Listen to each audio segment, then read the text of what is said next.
Riffical Records presents the Projekt Gemineye Update with your host, Mark Anthony K.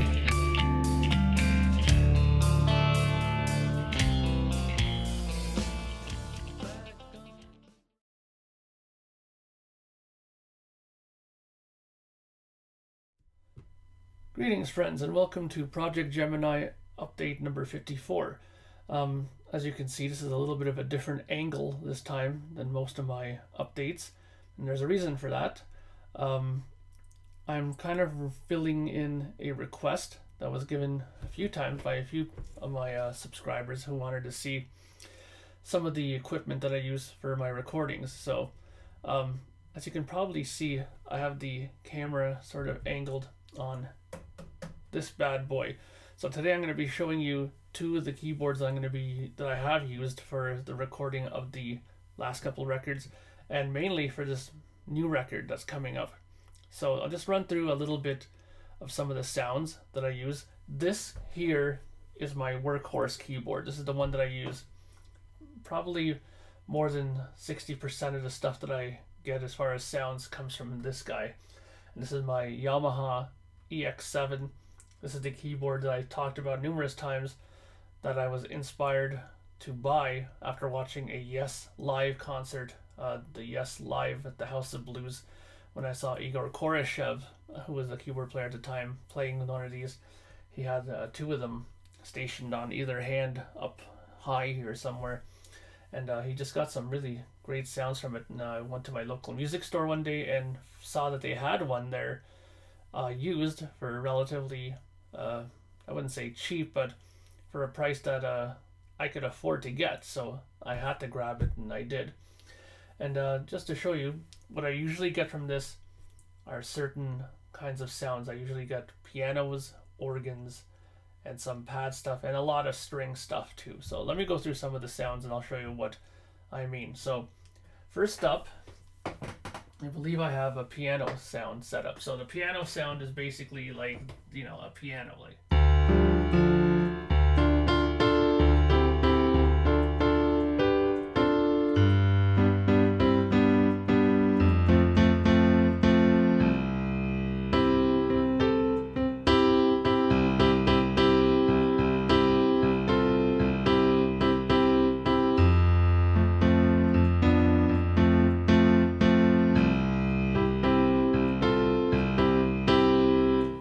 So, that's basically like a natural kind of grand piano. You can get other kinds of sounds from this as well. They have like a darker grand piano, which doesn't really sound too different. It's just a bit darker in tone.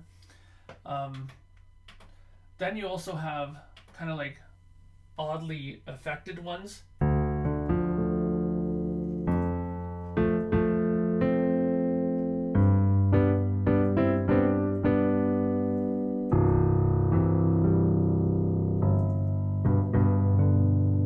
A jazzy sort of piano sound.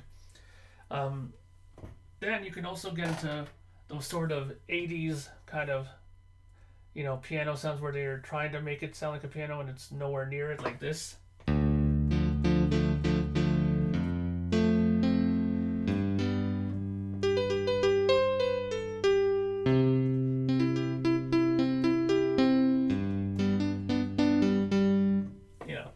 That kind of stuff. If you go through it further, there's also some sort of you can get into like more like the Fender Rhodes piano stuff, Stevie Wonder kind of stuff.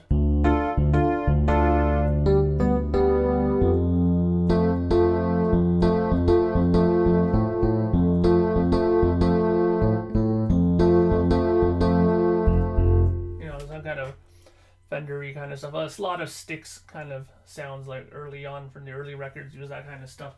Then you can get more of the organ sounds, which is the stuff that I really enjoy getting off here, like the kind of a Jimmy, the Jimmy Page and Led Zeppelin-y kind of stuff, like.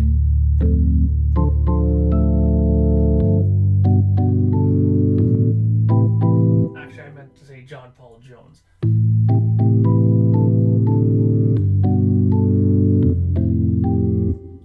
kind of sound. Then you have like a full out sort of Hammond organ thing.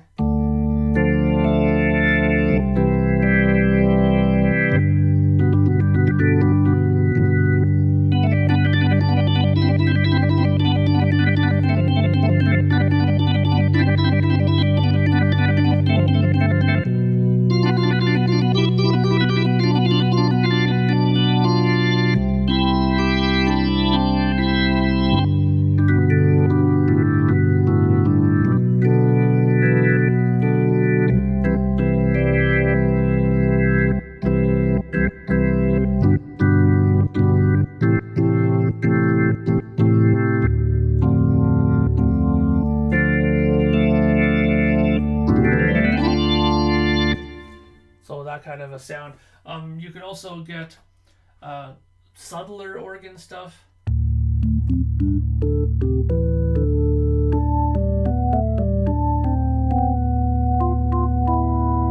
You can also get like a flute kind of thing too, like.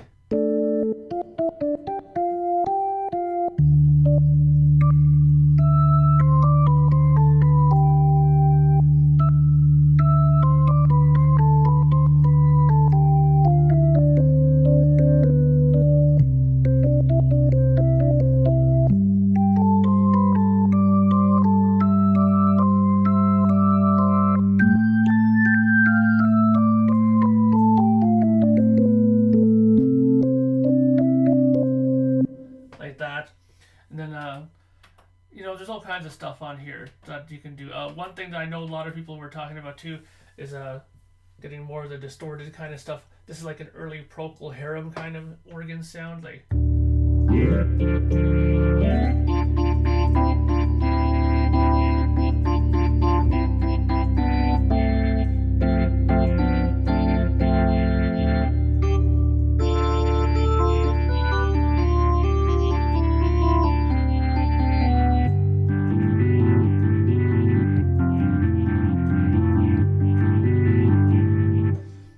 As well, and then when you get into this bank here, you have like a church cathedral organ kind of sound if you want.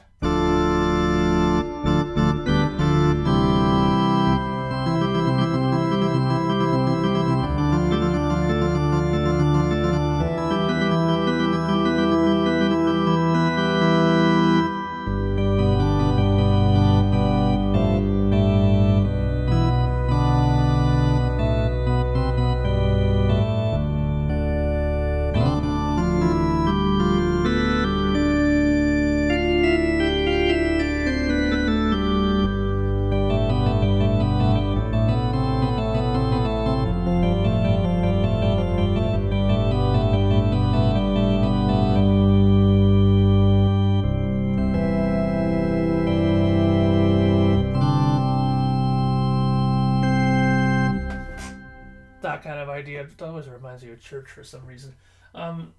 Then you can get into the real meat thing. Like I know a few people have mentioned about the kind of John Lord sounds, like the rock organ.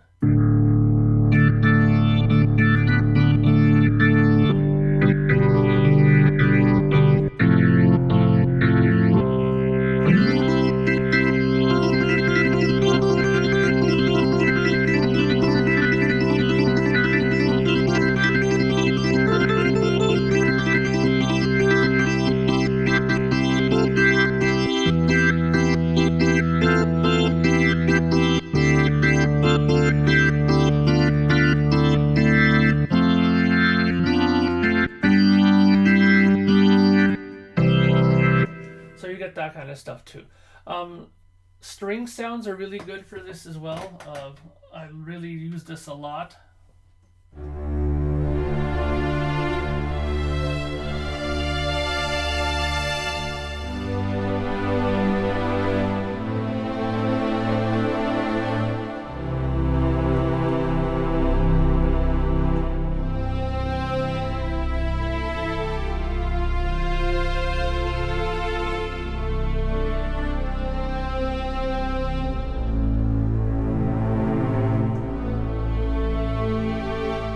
That, yeah, but there's just variations of the string sounds. You can get like like more violinish.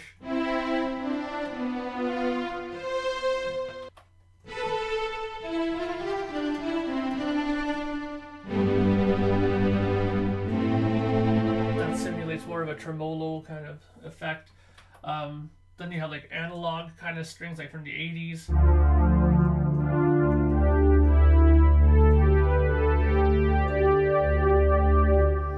Which is really cool too. They also have some really cool pad things on here, like just like regular full sounds, like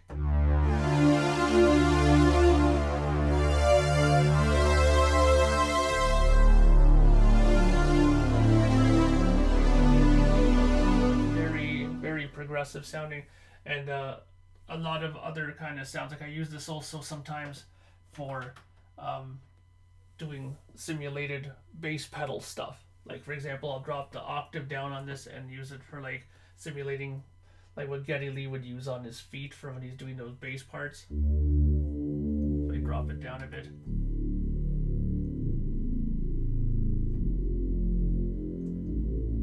So you get those kind of really low sounds that you can simulate on there too. And then you can just have other sounds, like there's like a 4 oscillator kind of sweep sound here. You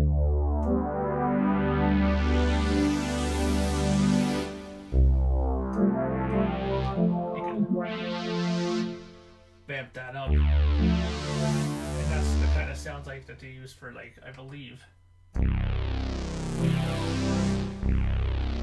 for songs like, oops.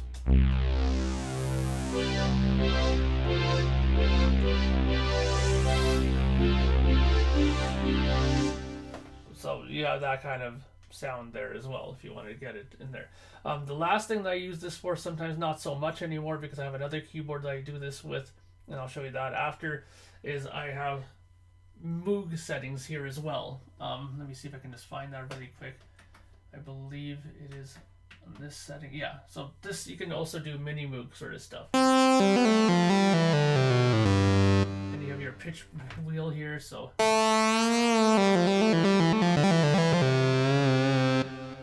there's different sounds of it.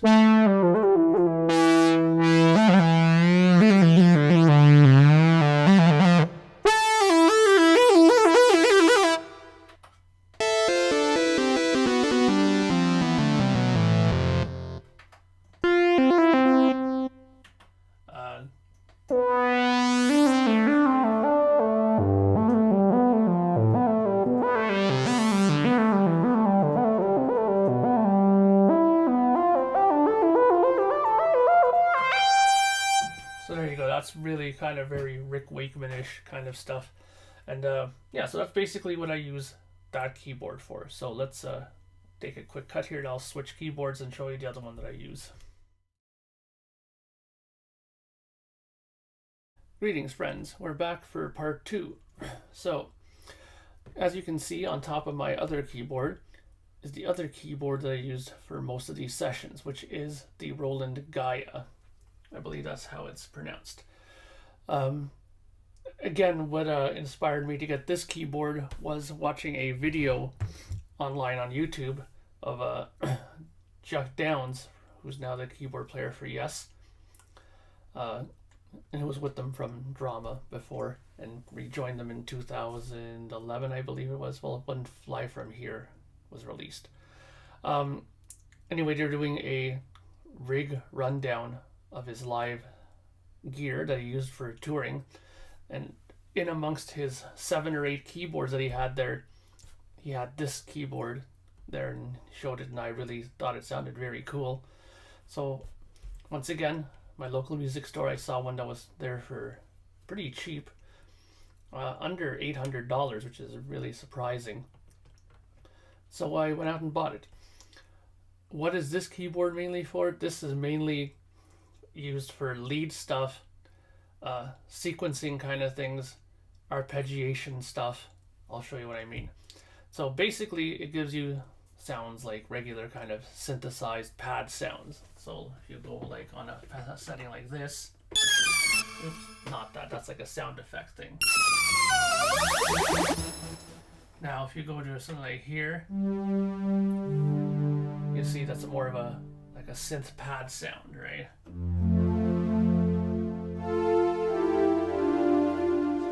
Which is pretty basic. This is like a bell sound. So as you can see, this is more specified for, you know, for kind of percussion stuff you can do as well. If you want to find like bells and parts like that that you want to put onto keyboard as opposed to bringing the real kind of stuff live on stage. Now here's the kind of sound that this is mainly known for, the kind of synth lead that it has, like the kind of distorted guitar sounds. Now what's great about it is over here on this section on the side here, you have an effects system. So you have distortion, fuzz, you have flanger and phasing, and you have different delays and a reverb. So right now it just has the distortion and a flanger.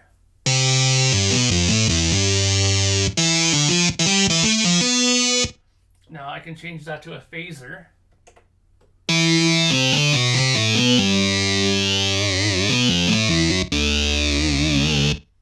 Now, if I want to make it sound like a real kind of, you know, like a Moog kind of thing where that you would use in a lot of different prog kind of sound settings, you would add some delay to it, and suddenly you get that sound.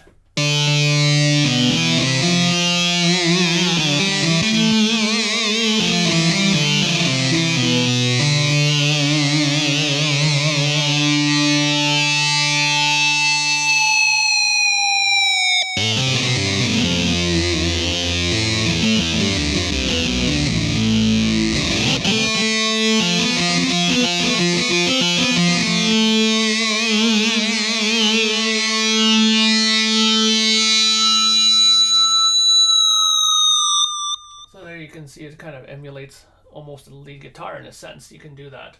So that's the beauty of having that. You can of course adjust the volume of the delay and stuff like that. And over here, what's flashing is like a tempo. So the delay is fast. If I want to make it longer, I just tap it out, like make a slower count, and the delay is longer now. Really slow.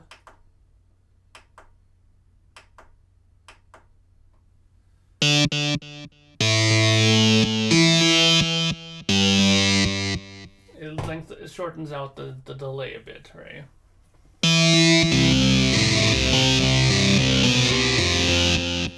What's good too is if you push this button here, you can turn it into a monophonic keyboard.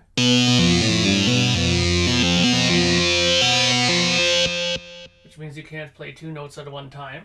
And if you hit the Portofino button here, then you can do those kind of crazy Rick Wakeman jumps, like.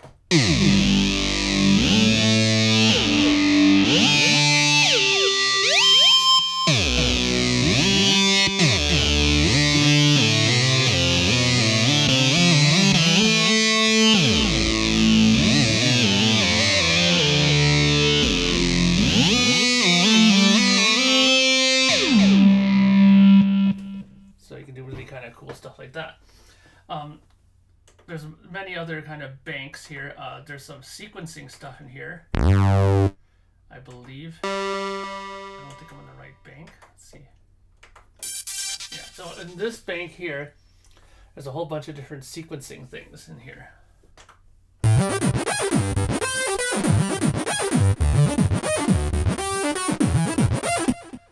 Which are useful, I guess, if you want to do like a more dancey thing. Now, that sound, if you were to drop the pitch in it,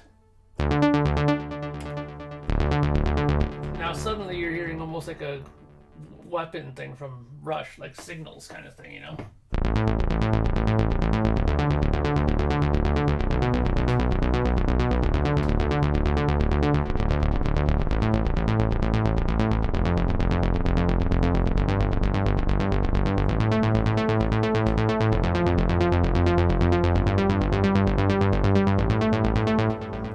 Example of one of those kind of sequences. There's other ones here.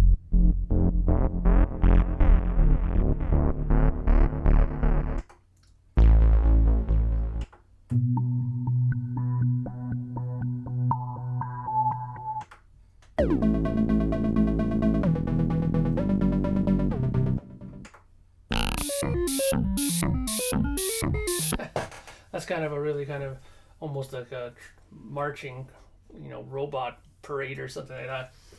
So yeah, basically this is very much used for lead stuff. It is on the new Projekt Gemini stuff quite a bit, especially when you hear any kind of lead playing and parts that are within the song, like maybe where there's like a duel between a guitar solo and a keyboard solo. This would be most likely the keyboard used in that circumstance. Like in that kind of lead sound kind of thing. Again, slap on some distortion and some delay.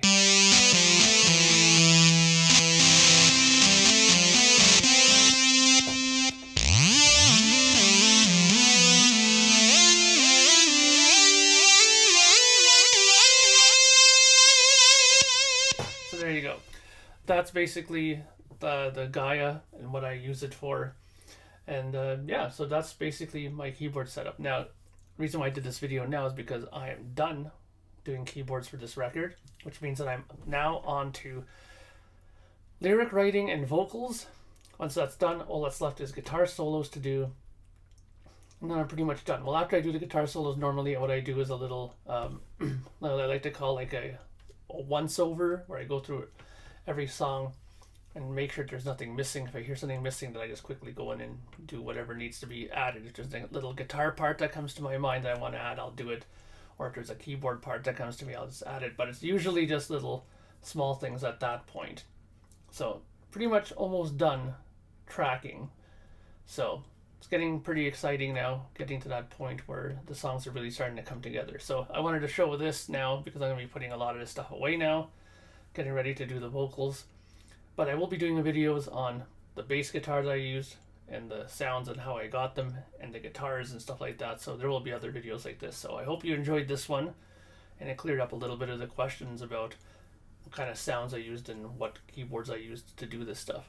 So this is Mark Anthony K saying until the next update, I hope you guys have a great day, and I'll talk to you all very soon. Bye for now.